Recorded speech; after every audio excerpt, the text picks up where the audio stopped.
Assalamualaikum warahmatullahi wabarakatuh. Perkenalkan, nama saya Jessica Novrianti dari kelas 65. Baiklah, di video kali ini saya akan memaparkan dan menjelaskan beberapa poin dari soal-soal ujian akhir semester ini. Baiklah, untuk mempersingkat waktu, saya akan menjelaskan soal-soal ujian sebagian berikut. Di sini saya akan menjelaskan tentang reformasi birokrasi. Reformasi birokrasi adalah perubahan besar dalam paradigma dan tata kelola pemerintahan untuk menciptakan birokrasi pemerintah yang profesional dengan karakteristik adaptif, berintegritas, bersih dari perilaku korupsi atau kolusi dan nepotisme, mampu melayani publik secara akuntabel, serta memang teguh nilai-nilai dasar organisasi dan kode etika perilaku aparatur negara. Reformasi birokrasi pada hakikatnya merupakan upaya untuk melakukan pembaharuan dan perubahan mendasar terhadap sistem pelayanan pemerintahan, terutama menyangkut aspek-aspek kelembagaan atau organisasi, ketatalaksanaan, dan sumber daya manusia aparatur. Saya akan menjelaskan tentang right fighting good governance. Right fighting good governance atau diartikan dalam bahasa Indonesia mewirausahakan birokrasi.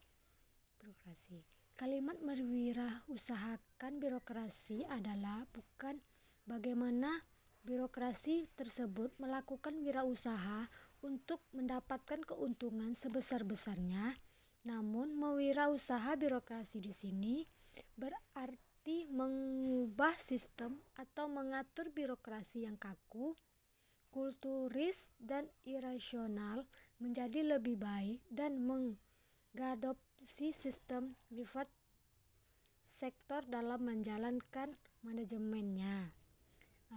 Di sini adapun sebab munculnya konteks kemunculan mewirausaha birokrasi atau right fighting good governance, yaitu yang pertama, organ pemerintah yang gemuk dan lambat sehingga cenderung bersifat spending daripada mendatangkan profit dalam wilayah fiskal.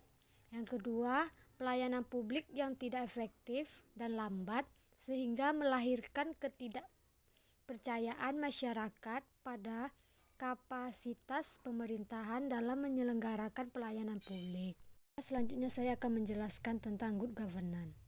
Good governance adalah suatu penyelenggaraan manajemen pembangunan yang solid dan bertanggung jawab, yang sejalan dengan prinsip demokrasi dan pasar yang efisien untuk menghindarkan salah satu alokasi dana investasi dan mencegah korupsi baik secara politik maupun secara administrasi, untuk menjalankan disiplin anggaran serta menciptakan legal dan politikal bagi tumbuhannya aktivitas usaha tersebut.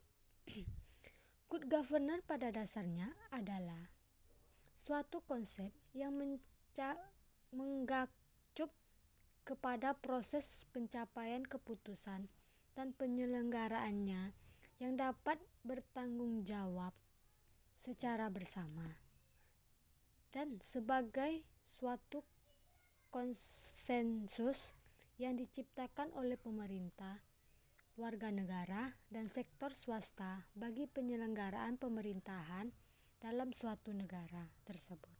Di sini ada penerapan good governance di Indonesia. Good governance di Indonesia sendiri mulai benar-benar dirintis dan diterapkan sejak meletusnya era reformasi, yang dimana pada era tersebut telah terjadi perombakan sistem pemerintah yang menuntut proses demokrasi yang bersih, sehingga good governance merupakan salah satu alat reformasi yang mutlak diterapkan dalam pemerintahan baru. Akan tetapi, Jika dilihat dari perkembangan reformasi yang sudah berjalan selama 2 tahun ini, menerapkan good governance di Indonesia belum dapat dikatakan berhasil sepenuhnya, sesuai dengan cita-cita reformasi sebelumnya. Masih banyak ditemukan kecurangan dan kecerobohan dalam pengelolaan anggaran dan akuntansi yang berupa dua produk utama good governance tersebut. Di sini saya mengambil 3 contoh kasus dari video sebelumnya, yaitu contoh kasus yang pertama yaitu e-governance dan reformasi birokrasi dalam rangka meningkatkan pelayanan publik di daerah. Gelombang demokrasi yang terjadi telah memberikan perhatian yang serius terhadap pembaruan sistem birokrasi pelayanan publik di daerah. Budaya birokrasi yang paternalistik telah beralih ke sistem birokrasi yang terbentuk terhadap masukan dan kritik atau menjalankan prinsip-prinsip transparansi. Kemajuan teknologi juga telah menyebarkan pelayanan begitu dekat dengan masyarakat. Pemanfaatan e-governance pemerintah daerah telah memberikan peluang untuk melaksanakan prinsip-prinsip pelayanan yang cepat dan tepat tanpa ada batas waktu. Untuk itu, perlu diperhatikan lebih lanjut politik will dari pemerintah daerah untuk tetap melakukan pembaruan-pembaruan dalam penerapan teknologi informasi yang berbasis web dan meningkatkan budaya kerja aparatur pemerintah daerah ke arah yang lebih baik lagi, sehingga pelayanan publik yang diberikan benar-benar dapat dirasakan manfaatnya oleh masyarakat. Contoh kasus yang kedua yaitu good governance sebagai strategi mengaktivitaskan pelayanan publik di tengah kondisi wabah COVID-19. Good governance sangat penting diterapkan pada kondisi saat ini. Namun, hal tersebut harus didukung dengan beberapa hal, yaitu yang pertama, komitmen pemimpin. Hal ini sangat penting untuk mendukung setiap proses dan kegiatan pelayanan publik.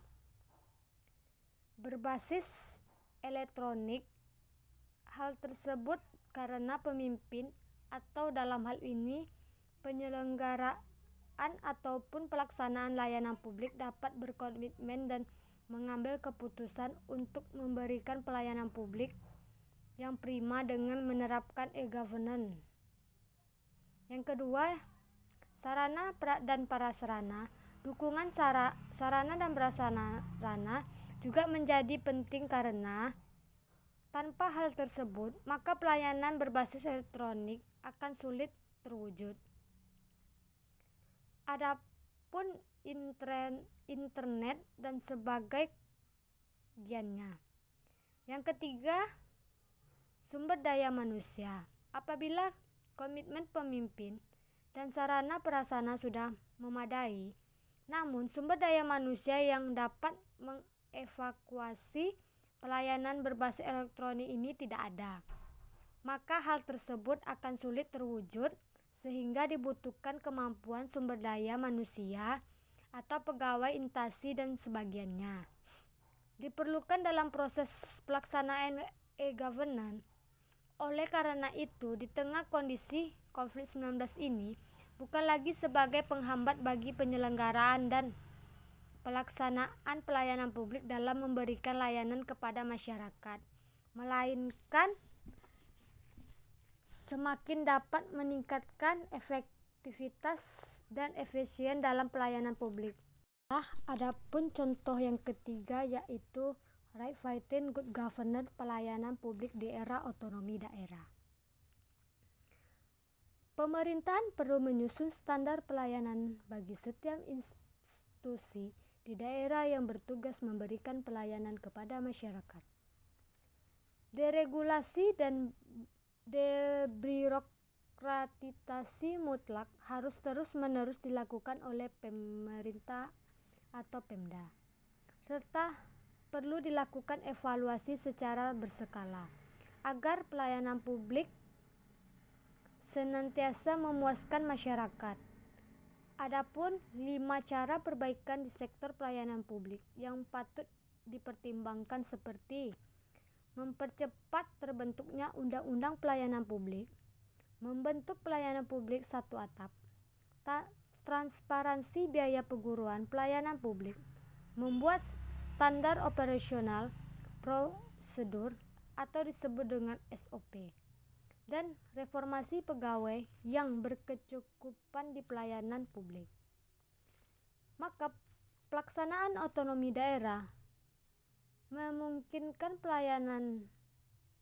pelaksanaan tugas umum, pemerintahan dan tugas pembangunan perjalanan lebih efektif dan efisien, serta dapat menjadi saran praktek integrasi bangsa untuk menjamin agar pelaksanaan otonomi daerah benar-benar mampu meningkatkan kesejahteraan masyarakat setempat. Maka segenap lapisan masyarakat, baik mahasiswa atau LSM dan pres maupun para pengamat harus secara terus-menerus memantau kinerja Pemda dengan mitra DPRD agar tidak disalahgunakan untuk kepentingan mereka sendiri. Transparansi demokrasi dan akuntabilitas harus menjadi kunci penyelenggaraan pemerintahan yang good dan clean governance. Hanya itu yang dapat saya sampaikan, lebih dan kurang saya mohon maaf. Saya akhiri dengan Assalamualaikum warahmatullahi wabarakatuh.